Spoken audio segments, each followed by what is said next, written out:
And joining us from New York City is David Gibson, director of Fordham University's Center on Religion and Culture. Thank you for speaking with us here on France 24. Good to be here. Thank you. This is something that had long been in the works. It's been worked on for years, this question of artificial intelligence and whether or not we leave important moral decisions to machines. What do you first off think about the wording that we heard? Well, I think it's excellent. It's very much needed. It's, the Vatican and the Catholic Church is usually known for saying, no, don't do this, don't do that. And there's some language about guardrails in here, about regulating AI, which is going to be a controversial issue, perhaps in the United States, especially where so many great AI companies are based. But it also offers guidelines for engagement. As your report said, the fact that he had Christopher Olah of Anthropic there at the presentation. Christopher Olah, an atheist, a confessed atheist, but he's there. This isn't the final word. This is really more of a beginning of a conversation. Pope Leo wants to set the parameters for what is to come. AI is a reality. We don't even know what it means or what it will do, but we need moral and ethical framework that all of humanity can engage with. So in a way, even though we can feel like AI is a tsunami that's approaching us, he is hopeful. He wants to engage, but we have to remember our humanity. This is not a document on technology. It's a document about humanity.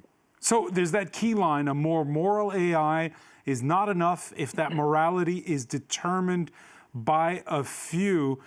Chris Gibson, do you feel slightly uncomfortable the fact that, well, actually, if you have one of the leaders of this big Silicon Valley tech giant, Anthropic, who is present, he's one of those few that's determining AI right now?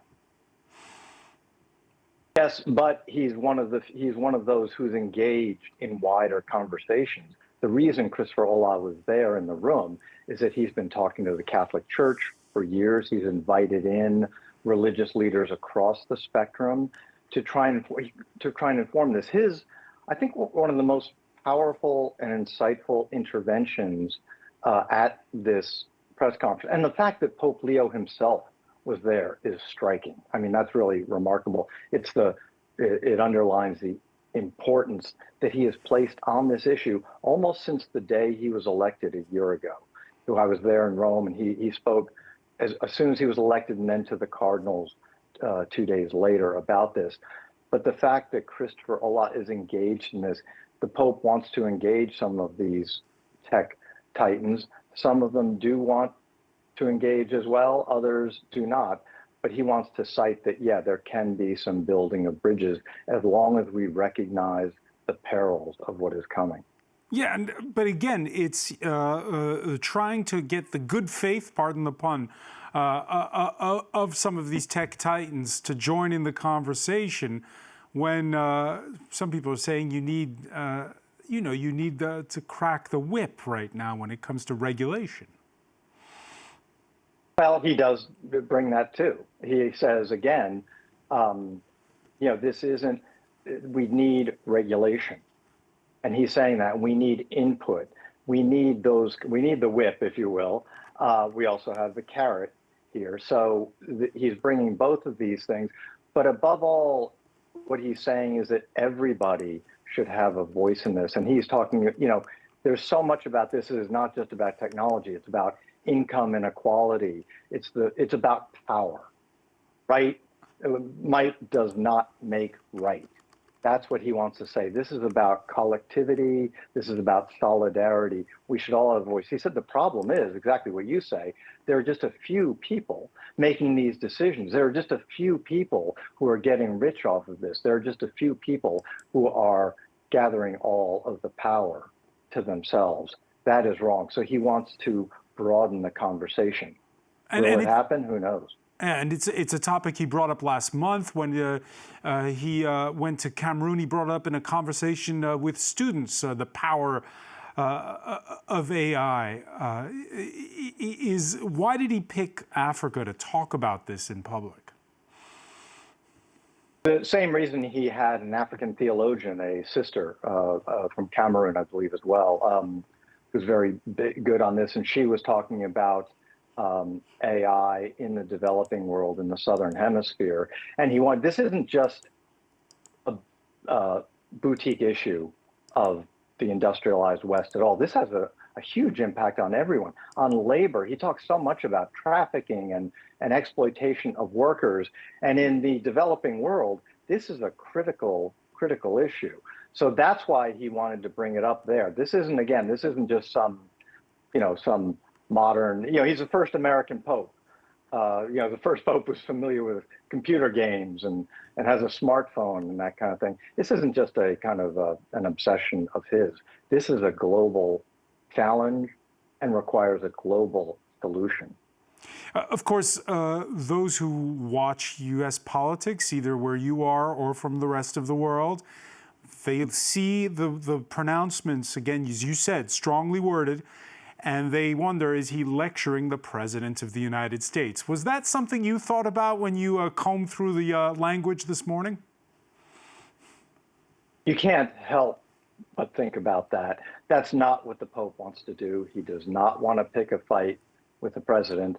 But the President is very thin-skinned, and he will certainly see anything as a criticism of him. I think it's really interesting that, looking more broadly, it's a criticism of the United States culture, a very hyper-individualistic culture where we often look for technological, industrial solutions to our problems. Pope Leo said this morning, he said, capitalism will not save us. Nationalism will not save us.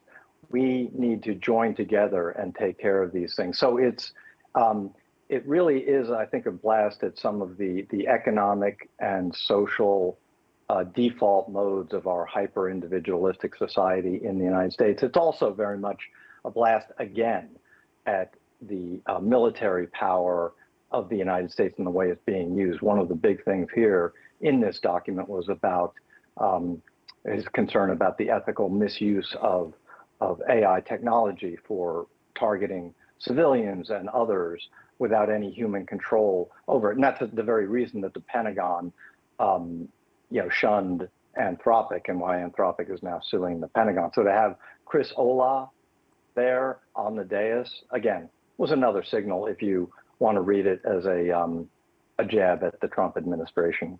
So, David Gibson, what about among students at Fordham? Does this divide them? Because after all, there are many devout Catholics in Donald Trump's inner circle. Yes, they describe themselves as devout Catholics, but how much are they following Catholic teaching? I think that's going to be the key thing. This is really a recovery of Catholic social teaching. I wrote a piece in the New York Times the other day saying that, both Pope Francis and now Pope Leo after him is really putting that focus on sexual issues back in its place, down in the hierarchy of truth. This is a social encyclical that issues of justice, equality, care for the marginalized, that's at the heart of this encyclical. That's at the heart of Catholic social teaching. Pope Leo had a great phrase. He said, before we are believers, we are human. In a way, he's calling on us to be human, to have empathy. And I think the students, certainly at Fordham University, Catholic and non-Catholic, young people, that resonates, whether they're believers or not, practicing Catholics or not. That resonates. Does it resonate with the Catholics in the Trump administration? That, I think, is more doubtful. David Gibson, so many thanks for joining us from New York City. Thanks.